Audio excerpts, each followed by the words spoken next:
दोस्तों, क्या सच में यूएस ने अपनी लैंग्वेज बदल दी है? इंडिया के 500 बिलियन इन्वेस्टमेंट वाले क्लेम के बारे में। ये हमने नेक्स्ट वीडियो में बोला था कि 500 बिलियन डॉलर जो है वो भारत इन्वेस्ट करेगा अमेरिका के अंदर, और रशिया का इंडिया के साथ रिलेशन बोल रहा है sky is the no limit.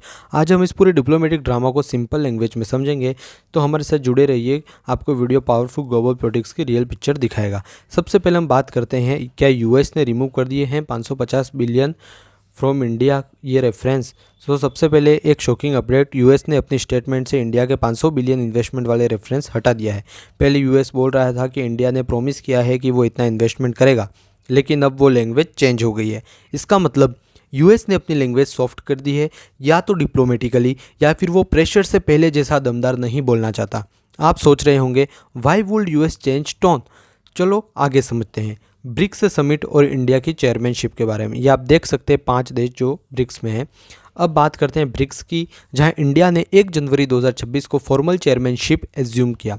BRICS अब 10 मेंबर ब्लॉक है, जिसमें Brazil, Russia, India, China, south Africa plus 5 और नए मेंबर। और रशिया का फॉरेन मिनिस्टर सर्जी लेवरोव ने कहा, Russia is ready to go for in relation with India as a New Delhi wants sky has the no limit. काफ़ी strong language उन्होंने इस्तेमाल करी। रशिया बिल्कुल क्लियर है कि वो इंडिया के स्ट्रेटेजिक पार्टनर के रूप में रिलेशनशिप बूस्ट करना चाहता है, स्पेशली ट्रेड, एनर्जी, डिफेंस और टेक्नोलॉजी में।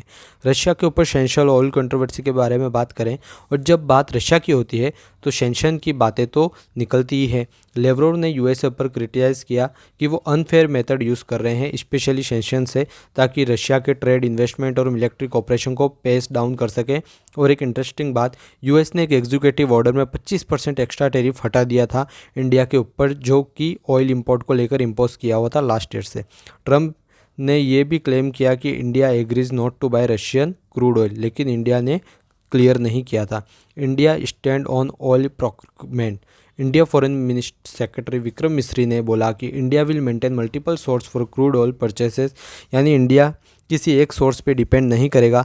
National interest is guiding factor, supply chain stability सबसे इंपॉर्टेंट। इसका मतलब इंडिया कोई दिखावा नहीं करेगा, बल्कि स्मार्ट इकोनॉमी और एनर्जी सिक्योरिटी को प्रायोरिटी देगा। रियलिटी चेक्स हम देखते हैं। अब सवाल ये है, इस सब का रियल इम्पैक्ट क्या है? India wants strategic autonomy, BRICS success give India global leadership boost, US changing tone signals diplomatic balancing, Russia pushing India closer through strong rhetoric, energy argument show practical global dynamic. In short, India is playing smart geopolitical. What viewer should no.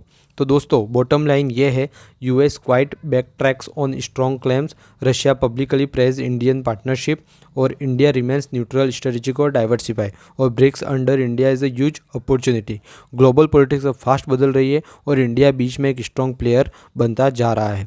अगर आपको ये analysis पसंद आया हो तो video को like करें, share करें और कमेंट में बताएं कि आपको लगता है इंडिया फ्यूचर में ब्रिक्स के through major growth and alliance create करेगा।